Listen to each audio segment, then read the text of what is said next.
अस्सलाम वालेकुम दोस्तों। तो एक नई वीडियो के साथ मैं हूं अतीक अहमद।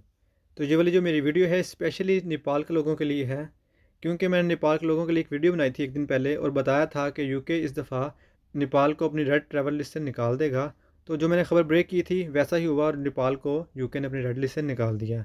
अब जो रूल्स उनको फॉलो करने पड़ेंगे ट्रैवलिंग से मतलब, अब मैं वो बता देता हूँ कि उनको डे 2 और डे 8 टेस्ट बुक करना पड़ेगा, और साथ में उनको पीसीआर टेस्ट बुक करना पड़ेगा, और पैसेंजर लोकेटर फॉर्म फिल करना पड़ेगा यूके आने से पहले।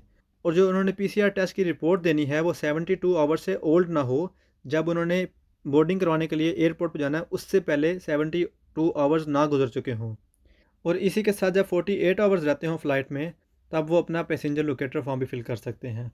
तो इसी के साथ जो यूके के 11 अक्टूबर के नए रूल्स हैं वो मैं एक शाम को वीडियो अपलोड कर दूंगा, उसमें मैं सारी बात डिटेल से समझा दूंगा ताकि किसी को कोई सवाल बाकी ना रहे और सबको समझ आ जाए कि कैसे ट्रैवल करना है। तो यही एक क्विक इन्फॉर्मेशन थी जो मैं आपके साथ शेयर करना चाहता था।